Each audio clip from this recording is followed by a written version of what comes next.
Hello, everyone. The episode that you're about to watch, I recorded last night, and I took a little bit of time to kind of think about and process a lot of the things that I heard and that James and I spoke about. So, if you have not had a chance to watch the surveillance video of the incident that's going to be described, you can go to my Instagram right now. It should be up on the Kennel Podcast Instagram.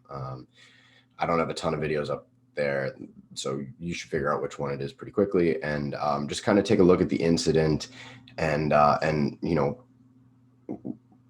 try and process through in as objective of a way as possible. Don't watch it and start to second guess things. When I hear people second guessing, I would have done this, or why did this person do this? Those are all going to be people who are not educated in what happens when sudden violence or sudden unexpected things happen around them. Those are people that have no idea what fight or flight is, and they don't understand. No one goes to work expecting this kind of a horrific incident to break out. And if you do have something like this happen, your brain will almost try and take this abnormal event and apply normalcy to it. So go into watching the video with as empty a cup as you can. Try and forget any of the martial arts shit that I mean, we all have our own feelings on what we would have done or whatever. But watch the video a few times, and then watch this interview with James Guthrie, the survivor. And as much as he doesn't seem to really care for the word, I'm going to go ahead and call this guy a hero as well as a certified bad motherfucker. So thank you, and check it out. And you wouldn't like that, would you? All right, ladies and gentlemen, this is Foxhound. Welcome to the kennel. And today I've got a gentleman who's got quite a story to share with you. I'm not going to go too deep into this one on my own. I would just like to introduce to you a U.S. Army veteran, James Guthrie. James, welcome to the kennel, man. What's up, guy? How's it going? Another day in Fresno, my friend. Another day in Fresno. Hey, it means what you see. I get that reaction all the time. However you want to take it. However you want to take it, right? You take that how you're going to take that. I had an English teacher growing up that used to tell everyone as they would walk out of the room, he would make really intense eye contact with you and say, "Have the day you deserve." And as like a 15-year-old, you don't realize how dark that is. That's pretty dark. Yep. It's pretty dark. Yep. He was a nice old man, I thought. He used to have this, he had a collection of Polar Seltzer cans on his window, blocking out one whole window. And you'd be like, "Mr. Jones, why do you keep those cans?" And he goes, "It keeps the elephants away." And we're like, "Mr. Jones, we're in northeastern Massachusetts. There's no elephants here." He goes, "It's working." You'd be like, working. "Oh, all right. All right." I had a junior high history teacher, Mr. Hurst, and he had traveled all around the world with the Navy and everything.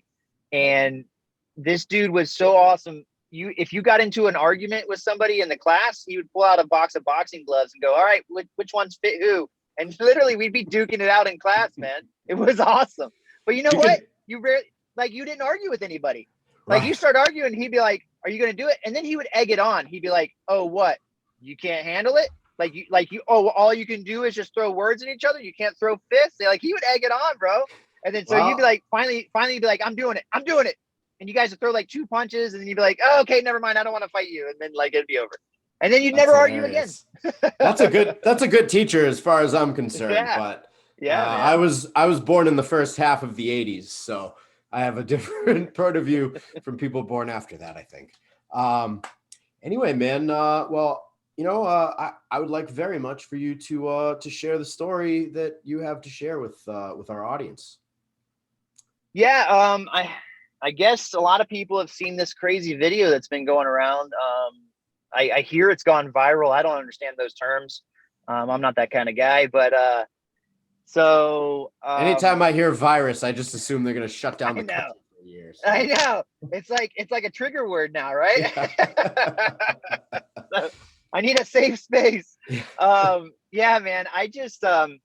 I went to work one day and this dude came in and got pretty violent. So I'll lay it out from like waking up that day. So I got up.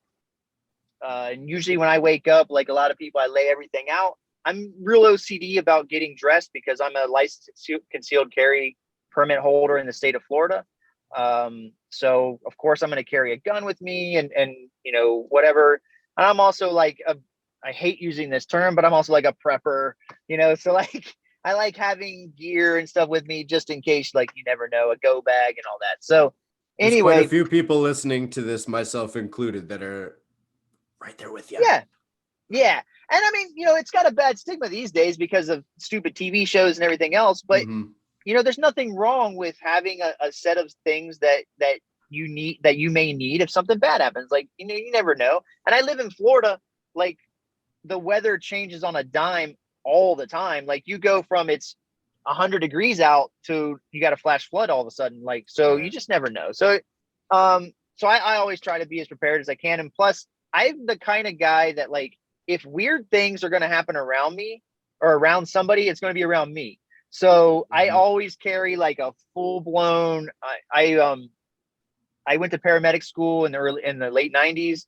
And I just keep re-upping my certs over the years and keep diving into medical knowledge and stuff like that. So I have a pretty good, amount of medical knowledge. So I keep a fully stocked, awesome medical kit in my car with me at all times because I am always the guy that rolls up on a car upside down or like some weird stuff. But anyway, so I lay out all my stuff. I'm real OCD about it. I lay it all out. I go, okay, yeah, I got everything I need. And then I'll load up my pockets and all that stuff and I'll get out the door. So that day I load everything up and I knew I was going to be sitting down a lot because I was going to be driving people to work for what I do. I work at a staffing agency. We do like day labor staffing for construction sites and things like that. So my job normally is to run branch operations, but we were down a driver that day. So I took over the driving duty. So I lay my stuff out. I start filling my pockets. I look at my pistol and I'm like, you know what? It's uncomfortable to wear that thing when I'm sitting in a vehicle, especially that van that I'm going to be in because the way the seat is, I'm like, I'm not going to take it. The other thing is I have a service dog. So, she's protection trained and all that stuff. But because I'm in the van with a bunch of other people and some of them are scared of dogs, I was leaving her at home anyway. So I was going dogless and gunless. So much for being a prepper, right? But it's always the day that you do that. I know. And that's what went through my head. I walk out the door, I'm walking to the van and I'm like, you know what? The day I don't want to take my gun is the day something's going to happen. And so I was like, you know what? I'm going to go back and get it. So I go back, I put my gun on, I have things to carry. So I put it in my, in my waist belt, jump in the van and drive off to work. I grab the guys up for that morning. I take them off to their job sites. I drop them all off. At that point, I was supposed to go home because the only job I have after that is I take the middle of the day off. And then in the evening or in the afternoon, late afternoon, I go and pick all the guys up from work.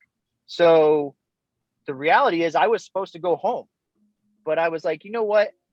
I'm going to go back to the office just to double check on things, see how things are going, say hi to everybody, bye to everybody. And then I'll pop back in to work. So, or back out to the house. So, I head back to the office. I get in the office. I'm there for about 5 minutes. And one of the guys, that's one of our day laborers, he didn't go out to work that day. He comes in the front door and he comes in carrying a backpack. 98% of these dudes come into our office carrying a backpack all the time. And we have people come in at all hours of the day, because sometimes we get late work, we'll get afternoon work or night work or whatever. So we have guys come in all hours of the day and they're not like, again, 98% of them are coming in with a backpack because they got their food in there, their lunch, whatever. So he comes in with a backpack. We're like, hey, what's up? We knew the guy. He'd gone to work for us for a long time. He's worked for us for 6 to 8 months, going to work a lot, working really well. he walks up to the counter, and we can't, when he walks up to the counter, you can't see below the person's chest because it's about a chest high count. I mean, if you're 6 foot tall, it's chest high. Mhm. So Pretty tall counter. yeah, it's a tall counter. So he walks up to the counter, and then unknown to us, he had a machete in the backpack. Mhm. So when we can't see it, he pulls the machete out of the backpack, throws the backpack on the ground, and then comes around the counter through an access door to our office area, and then around a counter that's in our office area, and immediately attacks one of my coworkers. So she's bent over the counter doing some paperwork. He comes up behind her, and he brings the machete up across his head like this and goes to swipe down. And what he's trying to do is take her head off. Now, fortunately for her, the machete turns in his hand, and it hits her neck flat like a pancake, Mhm. and just bends the machete. A lot of people want to go, that thing bent because it's crappy metal, but I'm here to tell you, it sounded like a baseball bat hitting a baseball. Like the crack that it made, even when I think about it now, is sickening to my stomach. Like, I thought somebody was slamming our door. So I turned around because I had my back to this whole thing, because I was at a board doing what we call a driver's board, setting all the driver pickups for the day. And so I thought somebody was slamming the door. So I spun around to be like, hey, who the hell's slamming my door? Right. And when I did, I see this dude standing behind my coworker, and he's grabbing a machete off the back of her neck because it was hanging on her neck since it bent and stuck there. Yeah. And so while he's doing that, she reaches back, and when he pulls, so the machete had a blade on one end and like a little hook blade on the other end of it. And so when he pulled it back, tool. yes. And so when he pulled it back, that hook actually, I can't use both hands, but it slipped into her wrist area, like where the bone is on your wrist, and it severed the artery, tendons, everything right there in that wrist. And so she was like this, and it cut her wrist, and she's like, and she's spraying blood everywhere. So he grabs and he brings it up like this in the air. He's going to bring it back down on again. And then he kind of turns and looks at me. And now it's funny because I'm saying this really slow because I can't talk as fast as people move. But the video, from the moment he starts to attack to the moment he leaves, is 42 seconds. Yeah. So, but anyway, so he turns and he looks at me, and I'm pulling, I appendix carry, so I'm pulling my pistol out of the holster. So then he lunges at me. He's only 6 feet away, and he's 6'3". So he's going to cover that distance in one stride. Mm-hmm. Yeah. So, and he's got a medium range weapon, a machete. So, and he's got it up in the air. And so I pull up, I get one shot off, but just as I go to squeeze the trigger, I see my coworker coming, but she's running between me and him. And so I pull that shot wide because I couldn't stop myself because I was already in that motion. Mm-hmm. So I pull that shot wide, and it goes through a file cabinet. But then I come back on and I get my second shot off just before he makes impact with me. And that one goes through his arm, goes into his forearm. It would have hit him in the shoulder, but he had his arm up like this, and it went through his forearm. But so that goes through his forearm. He still collides with me and swings the machete down. In my mind, as this part is happening, all I'm thinking is, I've already drawn my pistol from a holster in multiple different, even that morning, I put my pistol on. I do practice draws in front of a mirror. Every time I do about 5 to 10. Every single time I put a gun on, even if I've done it in that combination of clothes with that holster, that gun, a billion times, it does not matter. Every time I put that thing on, every morning, every day, if I put the gun on, if I take the gun off and put it back on 5 times a day, I'm standing in front of the mirror doing draws. So that's just how I am. I don't brag. but again, I'm a person that will give facts. And facts are I'm a sub-second draw. I can draw and get at least one shot off in under a second. So, but that's only because, and I don't shoot a lot. But the thing is I do that drawing motion a lot, all the time. So, so my brain's not even on that. I'm not even thinking, hey, draw your pistol, get it up, finger on the trigger, blah, blah. None of that's going through my head. What's going through my head is people don't drop when you shoot them like in the movies, right? So I'm like, even if I put 5, I mean, it's so funny, but it's true. Like, this is what's going through my head. I'm like, even if I put 5 rounds, and I remember this so vividly that in my head, it was, even if I put 5 rounds in that guy's chest, he's still going to hit me with that machete because the body's already in motion. Even if it goes lifeless, it's still coming down, man. So at that point, I go, you've got to give up some part of because I was boxed in. So it's hard to kind of like set the scene, but there was a chair around me, a clothes basket behind me. I was a foot away from a wall. Like it's real hard to set the scene. There was no lateral movement. I could have gone forward, but I chose to have a stable shooting platform versus trying to move forward. Right. So, and I know there's a lot of people out there like, dude, you got to close the gap. He's got a web, blah, blah. And I'm like, I get it, man.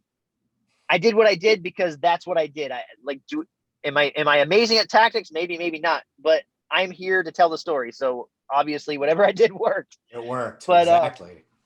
But so he comes at me and I knew I had to sacrifice something. So the idea was I would sacrifice my left arm. I'm right-handed. That's the hand my pistol's in. I'm going to give up the right arm. Even if I take a full-on machete chop blow to the arm, I can still fight if I have to. Right. So that's what I did. I made that decision. I said, give up the left arm. I threw my arm doesn't work real good still because I tore everything out in the shoulder, but I threw up the arm like this, and his initial impact came just down on like pretty much the middle of the forearm. I thought that's when I got cut. However, after watching the video several times in slow motion, I realized that what I didn't realize in that moment was he actually had the machete turned around. So the sharp end was facing towards him and the blunt end with the hook on it was facing towards me. So when he came down and I threw my forearm up, the machete hit me and it cut me, but obviously not as bad as the sharp end would have. But it hit my forearm and he slammed into me. When he slammed into me, his knee came up and hit my shoulder, dislocating my shoulder out the back. So I got a posterior dislocation. Oh, fuck, that hurts. Yeah. Oh. And then when I hit the wall, it Hurts pushed my it back shoulder. in. Ow. So, Oh, geez, yeah. that must have been, at least it was like a 1-2 real quick, I guess. Yeah. Right? Yeah. Oh, that must have hurt. Yeah. So like it came out, I hit the wall pushed it back in, which actually is a good thing because if it would have stayed dislocated, I wouldn't have been able to fight with the left arm. So the wall pushed it back in, which allowed me to continue fighting with the left arm with some strength, not a whole lot, but I was still able to use it somewhat. So then we get in a tangle, and all I'm trying to do is he still has the machete. I still have my gun. So the downside to this is I was shooting a Springfield XD9. So anybody who knows what the Springfield XD9 is, it has a backstrap safety. So if you know anything about a backstrap safety, if you don't have a really good firm grip on just like a 1911 or whatever, if you don't have a really good firm grip on the pistol grip, like you aren't going to get a shot off because you're not engaging that backstrap safety. Now, the other downside is you cannot shoot with a backstrap safety unless, again, I'm going to say you cannot, and people are going to go, oh, yeah, you can. Okay, whatever. It's really hard to shoot a firearm that has a backstrap safety at angles. So if you're trying to shoot behind you or to the side, You need because if you don't have straight pressure. alignment between the hand and the forearm, if it's cocked, you won't be able to press that backstrap safety in good enough to engage so that you can fire the trigger. So as we're wrestling around, my hand's cocked like this. So I'm trying to get my elbow down. You know, you do martial arts, and a lot of the guys that listen, you do martial arts, they'll understand this. Like, I'm trying to get that alignment so I can, you know, drop the elbow and get the arm in placement so that I have a straight line between my fist and my forearm. So there's no bend in the wrist. And so as I'm working that, he's still got the machete trying to hack me with it. So with my left arm that got dislocated and then relocated, I'm trying to ward off the guy who's trying to swing a machete at me, while at the same time trying to get an angle with a pistol, because what I want to do is just start plugging rounds into his chest. Right. Yeah. Yeah. And so as I'm doing that, I'm multitasking and I'm coming to the ground, and I'm pretty weak at this time because I just come back from being bedridden from COVID. And so like the dude he wasn't a weak guy. He was a strong dude. He works construction all the time. He's 6'3". So so I'm on my knees. He's kind of standing over me, and I'm just trying to get an angle. And the reason I'm on my knees is because when he plowed into me and I slammed into the wall, I just went to the floor. Like my legs came out from under me and I went to the floor. So I rolled over to my knees. I'm getting back up. He's standing over me. We're tussling.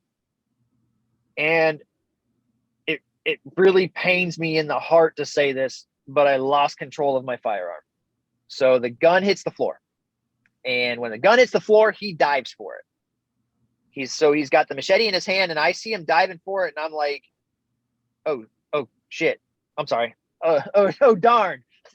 Oh no. We curse like motherfuckers on this show. Okay. All right. So I'm like, oh shit, man, he's gonna get my gun.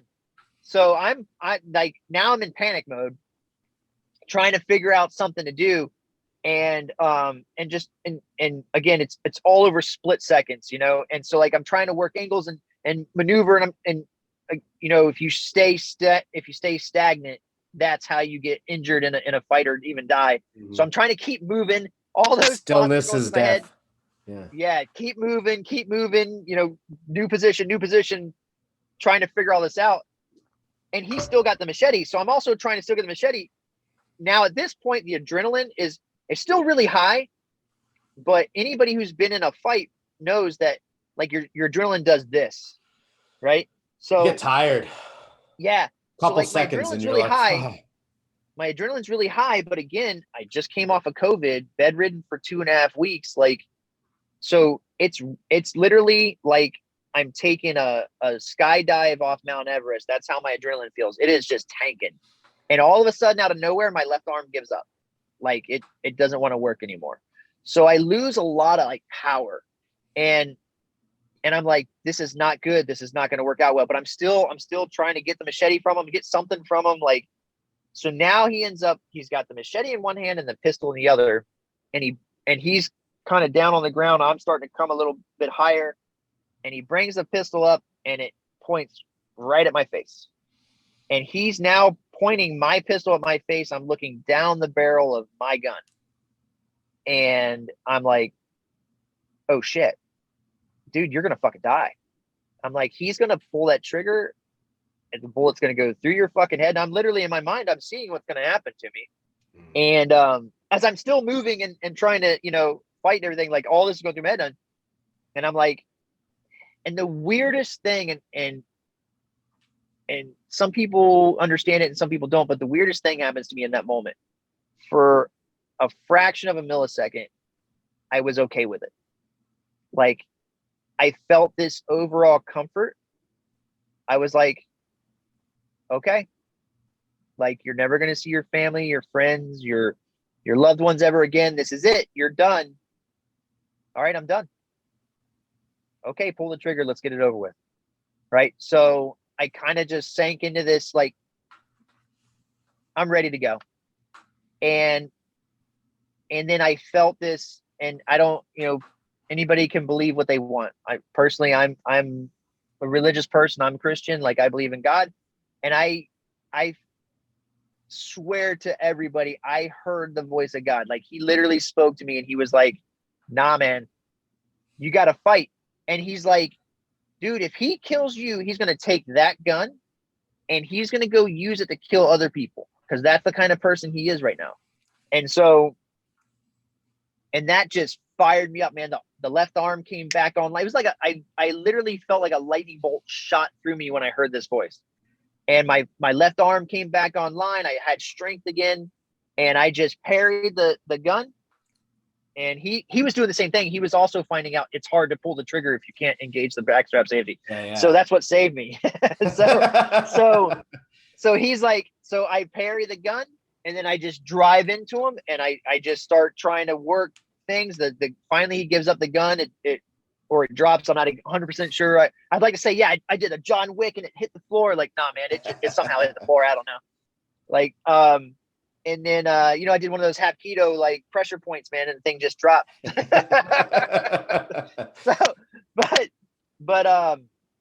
Nah, man, I don't know. Something like, as we're wrestling around, the gun hits the floor. Now he's got the machete. And I'm like, I got to get away from this wall, because there's chairs and everything. It's not just a flat wall. There's chairs and everything right there. And there's no advantage where I'm at. Mm-hmm. I'm like, I need to get the advantage of this guy. So my idea was, I'm going to roll him around and take it out into the middle of the office area where there's more of a floor, and I can start working some positioning, And so, like, we kind of spin around, and as we're doing that, he's got the machete and he's like trying to hack me in the back, but he doesn't have enough, like, because I'm pulling him in so close. I'm trying to work a tight clinch, and as his arm comes out, I'm grabbing it and pulling it back in. So it's like little tiny little bumps on my back. Yep. It was so funny because I ended up with, like, I don't know, like 20 tiny little cuts, like, on my arms and back, just from where he was like whack, whack, whack. Yeah. But like an angsty teenager. Ooh, I shouldn't. Yeah. But yeah. No, yeah. I mean. Yeah, but fuck, man. Yeah, man. And so we spin around, and I've practiced a lot. I was a combatives instructor in the Army, and so I've practiced a lot of, and I tell people that, and they're like, yeah, you were a combatives instructor in the Army? Like, I watched the video, bro. Like, you look like you don't know shit. And it's like, yeah, I get it, man. Anybody that says that, yeah, but anybody that says that doesn't know what the fuck they're talking about, and has probably never been involved in a real life confrontation. Dude, I blow all that shit off. Like, none of that bothers me. Like, I'm like, okay, yeah, whatever, man. Like, you weren't there. And there's been people that have posted the videos and they've done their critiques on it. And I'm like, yeah, I mean, you got your view. It is what it is. Like, once you know the whole backstory as to, like, how we got to that point, it makes a lot of what happened understandable. Mm-hmm. And so, like, I've practiced jujitsu and stuff. And I was a wrestler in junior high and high school and all that stuff. Like, but unlike a wrestler, I'm super comfortable on my back. And so as we started kind of tumbling towards the floor, I was like he was starting to kind of flip me over, and I was going on my back. I just gave into it. I was like, all right, let's go, dude. Like, I'll wrap you up on my back. I'm cool with that. Like, so I grabbed him in tight, in a tight clinch, pulled him down on top of me as I went down to my back. And then I was like, you know what? I'll just bear hug this dude until the cops get there. Like, they'll come in, they'll see the guy on top of me with a machete, and they'll take care of it. Right. So, the area town I lived in, or I worked in, like, I know the response time is really fast. I know 911 has already been called just because I know, we have a system inside our office. Like, when things like this happen, it's an easy touch of a button, and that, so, and I already knew that was triggered because I could hear it. So, I knew they were coming. So I'm like, I'll just wrap up this dude and hold on. At this point, I still didn't even know I had this massive gash in my wrist. Right. Just because I just didn't feel it. I mean, I knew there was an issue with the arm, but I didn't know what was going on. So, and I wasn't concentrating on that anyway. So he still got the machete. We're on the ground. I've got my back down. I start wrapping up the arms and pulling them in tight. The machete, he ditches the machete because he realizes he can't do anything with it. Mm-hmm. And then the most hilarious thing of the entire day, if any of it is funny, this definitely is he decides he's going to choke me gangster style with one hand. Yeah. Okay. But instead of going like this, like that, he only gets half of my neck with his thumb on one of my arteries, just one of them on the side. Yeah. And he's pushing into it like he's trying to plug a hole in a dam. Like, and he thinks that's gonna like choke me out, right? Like you looking into his eyes, he's like, I got him now. Like, yeah, that's the look he's got, you know? And in my head, I'm like, dude, I've been choked out by 1 billion people. That's not gonna work. So the whole scenario at that point becomes so hilarious to me. Like, I start laughing. Mhm. Like, so I'm on the ground, I'm wrapped up with this dude, he's been shot, I've been cut, like we've been like, it's a fight for our lives. And all of a sudden I just belt out laughing. I'm like, and so this is how it goes. It goes, I'm gonna fucking kill you. Like it went that fast. Like something in my brain just went total Cro-Magnon man. Like it flipped, and I was done playing. And like if I was playing before, I don't know. I'm not saying I was, but I'm just saying like at this point, it's game on. So I'm like, I'm gonna fucking kill you. And I looked him in the eyes, and when I said that, you could just literally see the fight level just drain, and the pupils changed, everything changed, man. And I started bringing my legs up, getting high knees, starting to work positioning. I'm sliding my hips, and I'm just working it. And I'm like, this is the first time in this entire fight that I'm thinking, you're done. I'm going to win. Like, you're not, like, this is me winning this fight now. Do you think he could feel that? That's something I that people, definitely think he could feel that. people that don't grapple and people that don't come into that sort of physical contact with others might not understand necessarily what it means when you can feel someone that you can't deal with. But there becomes a moment when you feel someone else that's like, oh no, like now it's my turn, or, you know, not today, motherfucker. Like, here we go now. Not today, Satan. Yeah. And actually, it's funny that you say that your verbal cue took the fight out of him. This is something that I discussed a couple of weeks ago with Maya Soderholm. Shit talking people, and how depending on, you know, it's very different in in like a mutual combat young male hierarchical kind of situation to start yapping at somebody and break them like that. But then to hear of that essentially similar thing happen in this situation is it's really interesting. Dude, there's tons of evidence for that. Look at Muhammad Ali, all those, like these Matt Hughes, a lot of these guys that were excellent fighters in their field. Like, I'm not a huge fan. I've never been the shit talking. I've always been the guy that's like, well, what I do is gonna do the shit talking for me, right? So, but I'm not the kind of guy that counts it out. Like, psychologically, that tiny little psychological edge that you might get on somebody could be the deciding factor of whether you win or lose a fight. Big time. And if you get that little edge by saying, hey, your mom's fat, or whatever the case may be, like, it is what it is, right? Like, whatever it takes. So, I mean, there's tons of people that say that's what, I mean, a lot of those guys that fought Muhammad Ali were like, dude, like, he just got in my head, man. He just got in my head, and he lived there rent free, and it is what it is, you know, like, so, Mike Tyson did it. I mean, McGregor did it flawlessly until it stopped working. Jose Aldo broke. He broke like a stale saltine cracker. But all that, and it didn't phase Nate Diaz at all. But it made Khabib so angry, he wasn't done kicking Connor's ass. He jumped over the cage to continue kicking ass. So yes, psychologically, words can affect people for sure. But it sounds like, I didn't mean to interrupt your situation. It just immediately no, it's cool. Like damn. I just somebody to understand that, because a lot of people I tell that to, they're like, oh, that's kind of weird. But like, I'm from the shit talkingest state in the country. And if anybody would like to debate that, I'm ready. Yeah. Like, I just remember. So we'll slide off just a little bit here. So I've studied martial arts for years. And again, you watch that video and you might think whatever you think, but I've studied martial arts for years. Ever since I was a little kid, I did some sort of something in martial arts: karate, taekwondo, kickboxing, whatever.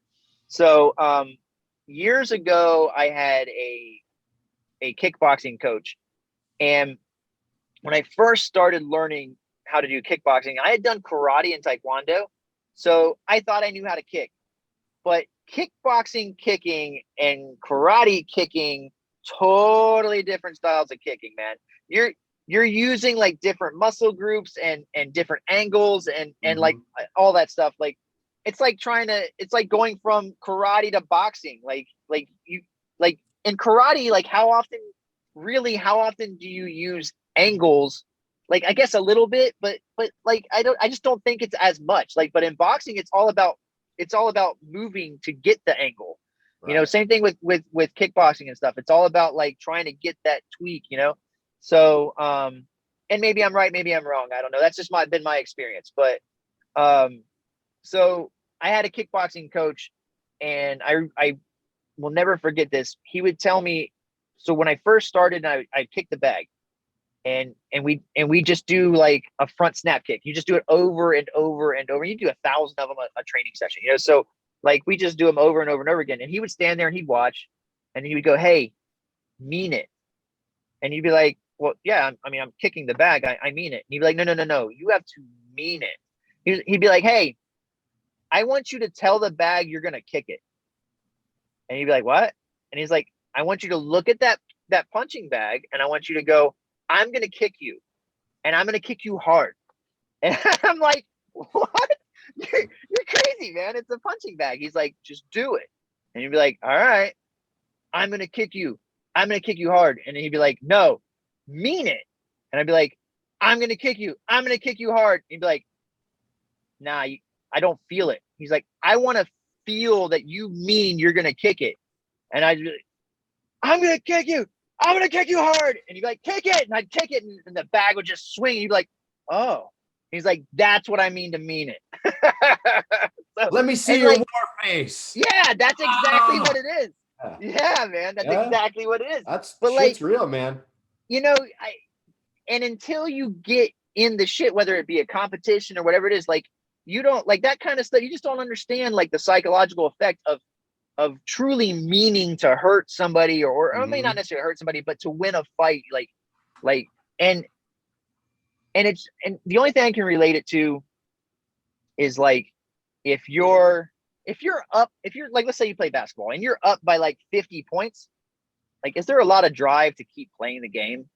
But when you're coming down the court and that one basket you shoot is going to be the winning basket, like that's how you're going to win the game. And you've got the ball, and like you see it, like you're reading the picks, you're reading everything, you're looking at the layout, and as you're coming down the court, you're like, "Oh, I can get to this one spot on the court right here that I shoot from all the time and I never miss. And you know what? There's nobody watching me go over there. So I'm going to hit that spot. I'm going to pop off.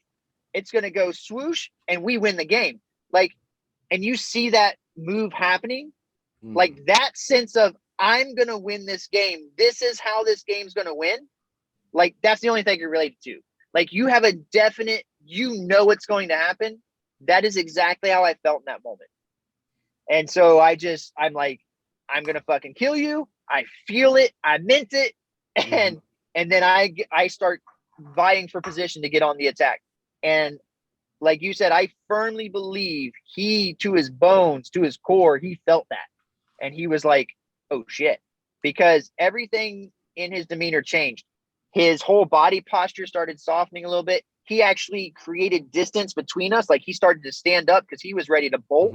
Yeah. And then I saw him look up, and he saw that the door was open because my coworker ran out the door, and he saw that the door was open, and you could feel his body start to shift towards a, I'm going to run out the door position. And I was like, "That's right, because I win, motherfucker." So as soon as he got his hips high enough up to where he's getting ready to run, I brought both my legs up. I go right towards I'm going right for his crotch, man. I'm like, I'm just gonna mule kick you right in the crotch. And so unfortunately he started to take off right as my legs started to kick up, and he kind of just went with it and then ran out the door. But that's how it ended, man. He runs out the door. I jump up because I was not 100% certain he was running out the door. Right. I kind of thought maybe he was running over to the counter to grab something to smash me in the head with. I was waiting for a printer to come across my face. Right. And so I reach over, I grab the machete, and then I jump up, and I'm kind of looking around, and I'm holding this bent machete, and I see him running, and then I see him running right behind my coworker. And I'm like, he's going to attack her again. So I toss the machete, I grab my pistol, and then if you watch the video, you'll see me bring the pistol up. And some people are saying that they thought I shot him in the back or something like that when he was running away. I did not fire a shot, but I did bring the pistol up. There is a guy online on YouTube that when he's critiquing my thing, he's like, you see the pistol drop. It looks like he tried to pull the trigger, but the gun didn't work. I didn't pull the trigger. My left arm gave out because my shoulder had been dislocated. You could see you were in distress on that side in the video. It's clear you're fucked up. Like, it's clear that bad stuff had happened. At some point, I don't know if it was when he had the pistol or what, but at some point the pistol went into battery. So the slide was actually locked back just a little bit. Okay. And so it wasn't going to fire anyway. So I had the pistol up, and I didn't notice that when I picked it up. Like, I just picked it up and I run over and I came on target and I started tracking. I saw him run out of the door, and then my coworker went to the left, he went to the right, and he ran out the parking lot. And then I noticed the pistol was in battery, and I was like, oh shit. And then I realized I couldn't use my left arm and my left hand to recock it to clear whatever the issue was. Mm-hmm. And so I start trying to work it on my belt, and it just wasn't working. There's a lot of issues. So you'll see me kind of fumble with it a little bit. I'm kind of, trying to figure things out. I'm looking at it. I'm like, what the hell? And I just reholster it and then go back outside. But then I went outside. I noticed he was gone. I cleared the area. I noticed he was gone. And then at that point I went into medic mode, trying to, cause my coworker still's got an arterial bleed. So I'm like, I start commanding the situation. I'm like, hey, there's some guys that were standing outside when it happened. So I was like, hey, he had a phone. I was like, hey, call 911. I was like, you give me your sweater. I was like, wrap it around her arm. You got to wrap it real tight. I was like, put pressure on there, get your arm up in the air, stuff like this. And then, and then at the meanwhile, like, I got a dude standing next to me going, hey dude, like, you're pouring blood out of your arm. I'm like, yeah, no shit. So I'm wrapping my arm up in my shirt. And then I go, oh shit, there was another chick in the office, man. I didn't realize that when you watch the video, the first chick runs. I didn't know that. Yeah. So in my mind, I'm like, what happened to that chick? I'm like, all right. And I don't want to say anybody's name, so that's why I keep saying chick, but sure. But I'm like, what happened to that chick? And I'm like, oh man, I got to go find her. I'm like, hopefully one of my bullets didn't go through him and then hit her and she's bleeding out in an office somewhere. So I'm in panic mode. Right. So I'm wrapping my arm up in my, you're concerned about where those pieces of lead went. Yeah. Yeah. Like, you want to think that you're taking all of the situation in, but the reality is, and I know this, like, we all know this, like, the reality is there's small things you may not see. When you train in shooting, whether it's hunting as a kid or whatever the case may be, when you train in shooting, you always train to look beyond your target. Unfortunately, when that target's trying to chop you up with a machete, it's kind of hard to look beyond your target. Would you hold on for wait? Yeah. Nah, come on, man. It's cool. Yeah. Just give me a minute. Yeah, hold on. I'm sorry, sir. I'm not even supposed to point this at anything I'm not ready to destroy. So hold on. Yeah, but I did say at a Holiday Inn Express last night, so let's do this. But yeah, man. So I'm like, oh shit, dude, did I miscalculate what I was doing and a bullet go through him? Did that one that I pull wide, did that fucking hit her? Like, oh man. So so I wrapped my arm up in my shirt and I as I told everybody to do with the other stuff. And so I wrapped my arm in my shirt, and then I'm going from office to office, looking under desk, yelling her name, and not getting any response. And I'm half expecting to look under a desk and find her bleeding out somewhere. And so meanwhile, I'm dripping blood literally everywhere. Yeah, I was just gonna say you're bleeding out right now. That's what's happening. Yeah. So then I'm running. Never ignore blood, especially your own. Yeah, but I knew it wasn't spraying, so I knew it wasn't arterial bleed. My medical knowledge tells me I can lose at least a liter, so I'm kind of keeping track of it in my head. So I'm like running from office to office. I'm yelling her name. I'm looking for her. She's nowhere in the office. Dude, she ran and she went out the door and went like 2 businesses down. I'm like, you couldn't tell somebody? but I'm not mad at her. It is what it is, man. But at least I'm so glad nothing bad happened to her. I truly honestly am. But I was in panic mode. I didn't find her, and then I get outside and I'm like trying to tell people to make sure they look for her. Like, she was in the office. I don't know where she is. And so they ended up finding her.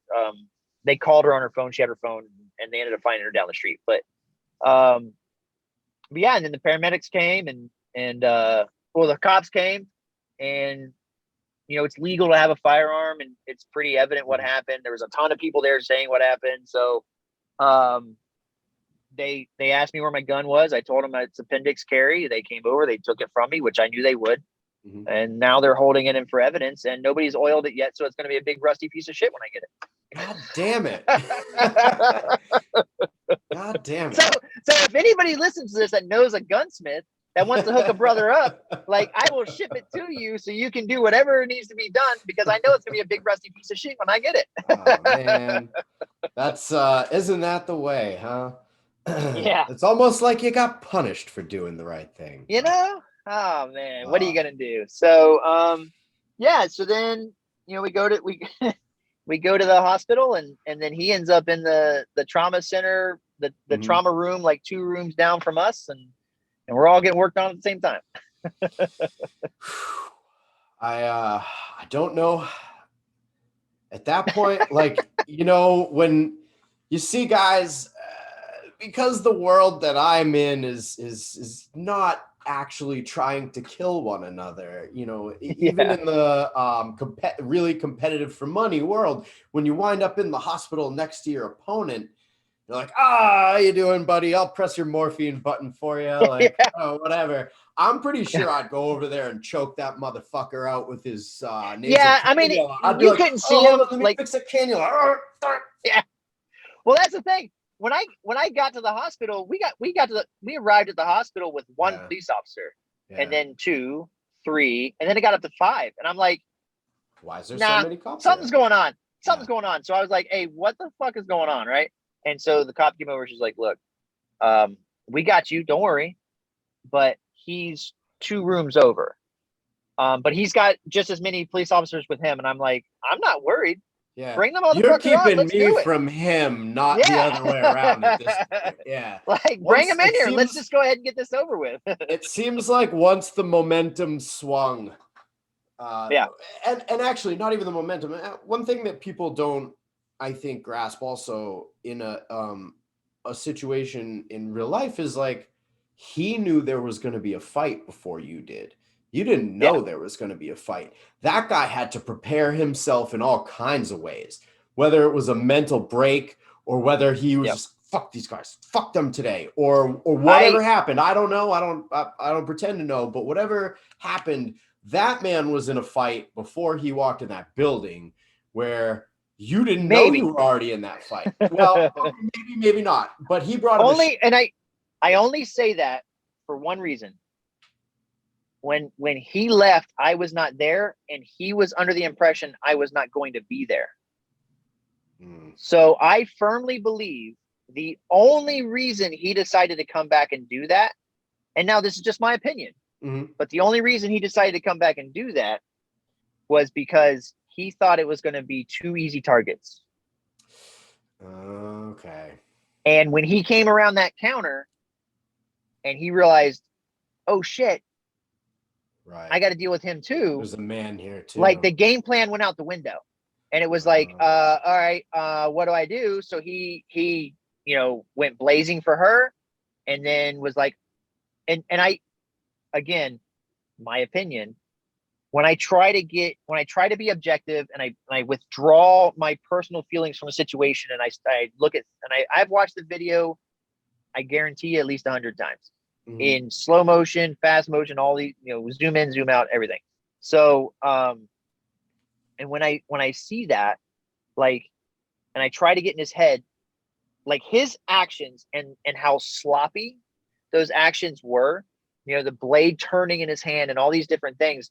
And I believe on one end that it was the angle he was swinging at and stuff like that. But I also believe he was too many steps ahead in his mind to focus on like the action he was doing. He thought he was going to come in, there's going to be those two females. He was going to do whatever. He was going to kill her and then possibly kill her. Maybe not. I don't know. But he knew he was going to kill her. And so when he came in and it was three people and one of them are me, he was like, oh shit. And he went into panic mode. And so everything sped up in his brain and it made it so he was like, okay, swing at her head. Oh man, that didn't work. Okay. And then everything that he did that didn't work, the way he saw it in his head, got worse and worse and worse and worse. And that's my opinion. So maybe he was prepared for a fight in his head, but I don't think he was prepared for the fight that he ended up getting in his head. That's a really insightful way to look at that situation. I mean, it's, you said before the video is 40 something seconds from when the attack begins to he's out the door. And to have turned that into the breakdown that you've just given us, it's really interesting to me when people that don't have, I mean, there's a lot of guys, I guess, out there that are making their name or whatever on, I always use armchair quarterbacking that situation. Yeah. I was telling you before, I do a little bit of that stuff in my classes, but it's usually more of a mutual combat situation. It's less of a like one person doesn't know they're going to be in a fight. So even though, even though things went fucking foobar for that guy right off the bat, he at least had gone through whatever mental stages he needed to take out his weapon. The bad guy OODA loop. The bad guy OODA loop was already engaged, and you had to kick into the good guy OODA loop that involves all these things like, oh my God, did I shoot someone who was maybe running away or something like that, where, his situation was different. It seemed like maybe more of a, and the other thing is like anybody who trains in martial arts always knows the old adage of reaction is always slower than action, man. So you're already a step behind. You're already a step behind anyway. Even if you're better than the person, you're still a step behind. Now, maybe you still win because you're better, but you're still a step behind. Right. And I mean, it definitely sounds like your determination, the voice of the spirit, whether, it was God, or other people would say your ancestors or whatever, that was like, not today, motherfucker. Like, and that's what it was. Yeah, man, that was it. And you were like, yeah, you're right, not today. And the whole experience of the situation turning. I mean, if anybody hasn't seen this video yet, I'm hoping the intro that I put on this would make you go do that before you'd watch that, but go watch it. Understand now, after having seen this 40 seconds of chaos, the human being side of it. And I also want to say the guy that maybe it seemed to have had a moral issue with you shooting that guy in the back, as far as I'm concerned, that guy should go fuck himself. Because if you try and kill me, I'm probably going to do everything in my power for as long as possible to try and kill you back. I don't know that, but I'm pretty sure, because that's what I've already told myself in my head when I train. It's like, no. You try and kill me. You try however you want. I'm going to try however I can, I think, to get back at you. The fact that I totally get it. Like, I mean, personally, like, I'll just say that I would like to think that I wouldn't do that. And in that particular situation, I did not do that. I'm not saying that every time it goes that way, but it is what it is. So you made many tough decisions in that moment. But also, like, I was prepared to shoot him in the back if when I came up and I saw he was attacking my coworker. I was in my head, I'm like, he's dead. I will kill him. Right. So, and when I see her go left and he goes right, I'm like, all right, at this point, it's not a threat anymore. So it is what it is. So you can't see in the video where they necessarily Yeah. cope, but you can almost see yourself making that choice. Yeah. It's all right now, and putting your firearm down. Yeah, that's you know, a big thing in the Filipino martial arts world is the 21-foot rule, the Tula drill, that stuff, you know, how long it takes and whatever. We just saw that one in person, guys. We did. Granted, the difference between Dan Inosanto already having his knife out and sprinting at you and this guy is clear. You know, you had a person who was having whatever sort of emotional issue they were having, his mechanical issue with striking correctly. You know, there was obviously stuff happening.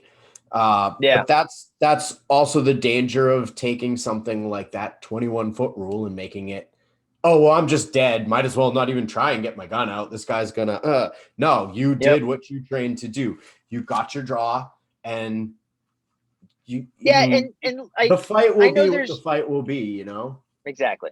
And I know there's dudes out there that like maybe you train a certain way or whatever the case is, so you would do things differently. And I get it, and I would never ever when I do, if I do any type of critiquing on somebody's video, like you know, if I watch like a video of a dude getting attacked in the street or something, I always go, well, I mean, I wouldn't do that, but I'm not in that. Like, I always preface it with, I wouldn't do that, but I'm not in that situation, right? I would never second guess what anybody, I don't care whether they won or lost the fight. I would never second guess what anybody does in a fight, especially after this, because I'm not in that at the moment. Like, there's just a billion and one things that are going on, number one, in your mind, but number two, in the environment.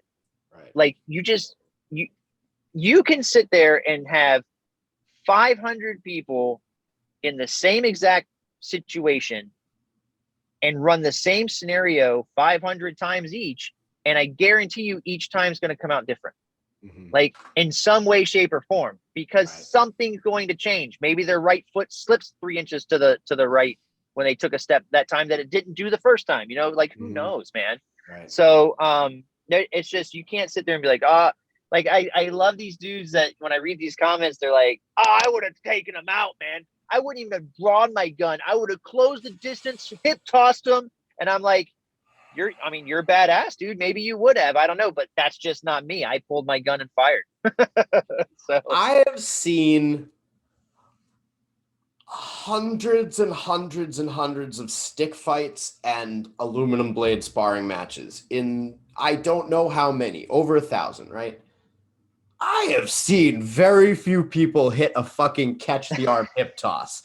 I know. I don't know if I've actually ever seen anyone do that. And so, like, yeah, I'm sure plenty of Aikido guys have seen people doing that in their big old culottes in their gym or their dojo or whatever the fuck they call it. But I'll tell you what, like, that's not real life. Like, maybe. Yeah. But so it's funny because I read a comment about somebody saying that, and it made me think. So I have a friend of mine who's a veteran Navy SEAL, and he runs a company, teaching, you know, firearms company and stuff like that. So, like, teaching people how to shoot and everything. And so we were doing a video. This was months before the attack happened. So we were doing a video, and he was like, hey, somebody asked me to do a video showing them how to do like a hip toss, right? From like somebody swinging a bat, because of all the at that time, all the riots were going on, right? And people blocking the streets and all that stuff. So he's like, but in the video, like, he prefaces it. He's like, I probably wouldn't do this, but if you're gonna do this, like, this is how you would do it, right? Like, because I mean, there is a textbook way to do those things, you know, and it's a textbook way for a reason, because people do them. So, so like, we're doing it, and it's funny because we were doing it for the video, and it was exactly how he was coming at me with the machete, and not once did I go, I'm gonna do a hip toss. Like, I was like, no, pull your gun and shoot that motherfucker. Right? All of a sudden, that really esoteric shit goes out the window, and you're like, you know what I do have, though? I have a gun. Yeah. God damn, man. Yeah.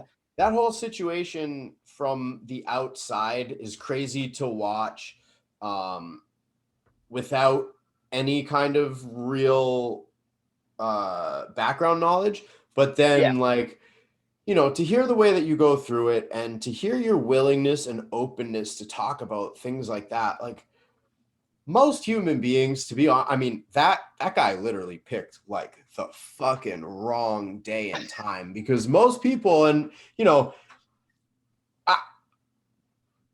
obviously I happen to spend a lot of time around a lot of martial artists. So a lot of the guys in my life, I'm like, they'd have a pretty good chance. Like, yeah, we'd probably make it. You know, I've got a lot of friends that are veterans. I've got friends that are LEO. I've got friends that are fucking criminals. A lot of guys who like, they do okay. A wide circle, man. I keep my circle wide. Wide circle. But, you know, for all those guys that would do okay, I have a saturation of those people in my life because I spend time in training. You know what I mean? And I intentionally put them around myself. Your average desk jockey, that doesn't go that way. I mean, obviously there were some issues such as, you know, when his first strike damaging the machete. From the way that the video looked to me, it's interesting though to hear you tell it. It kind of looked like maybe it got stuck in your coworker for a moment, but the way that you described her hand kind of catching on it and things like that, it made a little more sense. It kind of just folded like it hit and then just folded like that kind of. Yeah. So, it had seemed more like it had maybe bent when you guys were scuffling on the ground, but it's also really hard. Yeah. It was cool to hear the way that you broke it down, because from that bird's eye view, it's tough to see the grapple. You could see some stuff, you know, especially if you're someone who's got a little bit of education in grappling to kind of understand what's happening, but there's not as much to go on. And so I was like, oh, maybe it bent on the ground. It's funny. Like I had so I had a couple people that work for the police department when they saw it, because I know people at the local police department stuff here. When they saw it, they called me and they're like, dude, and they're asking me a bunch of questions. They're like, hey, like we couldn't see what was going on. Like, but they're like, I'll be honest with you, it's kind of funny because it looks like you guys are kind of just hugging each other. And I'm like, yeah, that I know it looks like that from like the bird's eye view, but I'm like, underneath, we're both in panic mode because each one of us is thinking the other one's going to kill us.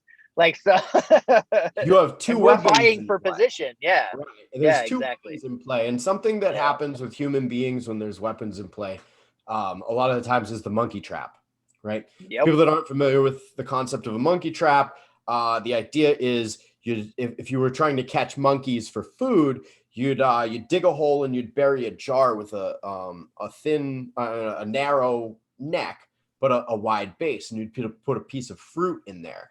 So the monkey would reach its hand down through the narrow neck and open its hand up to grab the fruit. But when it tries to pull its hand out, it can't, because now it's too big.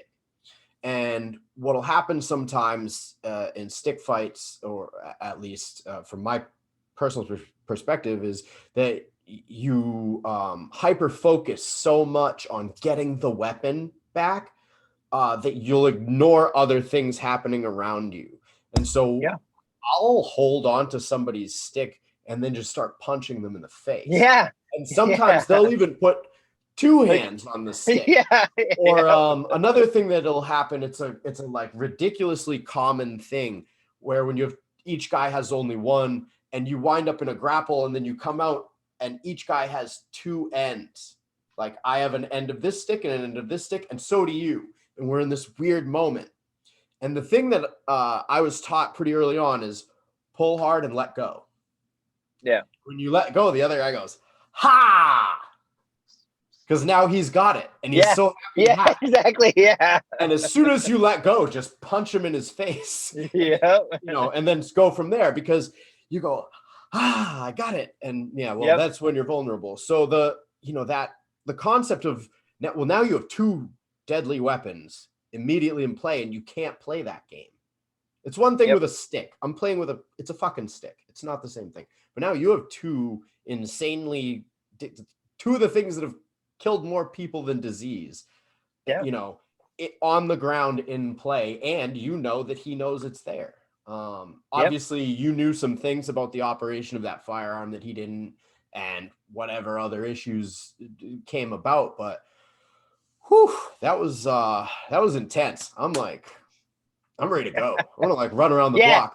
I've already been to Muay Thai today, and I want to run around the block a couple times. It gets me spun up, man. So like even just talking about it, like I think it's good to talk about stuff, but even just talking about it gets me spun up, and I want to like go hit the gym, but I still can't really use my left arm or my left leg too good. So I kind of just walk in circles.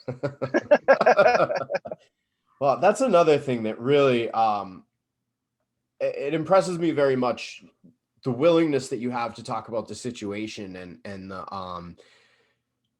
the sort of, you didn't come at it the way that you've described these things, and the way that I'm reading off of you is that you didn't come at this from like I'm talking about it because I'm a glory boy kind of situation. You've spoken man. very, very matter of factly, before we kind of went on the air and now, you've spoken about this stuff very matter of factly, and sort of what I was alluding to before about your average person who just, they'd go through an event like this. And I mean, that's mind shattering for some people. Yeah. And like one of the things is like, and people are like, hey, don't get a big head, blah, blah. And I'm not the big head kind of guy. Like it just doesn't happen to somebody like me. So I'm super humble. I'll tell you all day long. So, but it's like, I'm just, in actuality, like if you go through and you read a lot of the comments and stuff, I mean, again, there are a lot of people that are like, well, you should have done this, should have done that, whatever. Okay. But there are twice as many people going, awesome job. You're a hero. You saved lives and all this. And all I do is I just say, hey, if somebody calls me a hero, the first thing I'll say is, hey, thanks. I appreciate it. I don't think I am, but thank you. Right. Like I appreciate people saying nice things. Right. But I just like, I've always been the kind of person that if somebody needs to be helped, I'm going to be the one to jump in and help. I will go, I don't even have to know you to go out of my way to do things for you. If somebody I know calls me and says, hey, this dude I know, you have no idea who this dude is 3 states away from you, but you're closer to them than I am, and they need help. Can you go do this for me? I'll be like, fuck yeah, I'll go help them out. I got it. Cool. Let's do it. So that's just how I am. And in that moment, I wasn't thinking I want to be a hero. I want to save people. I want to do this. I was just reacting to the situation. It was pure reaction. And that's really all it was. And does that make me a hero? Does it not? I don't know. That's for somebody else to judge. I don't care personally about thinking about that.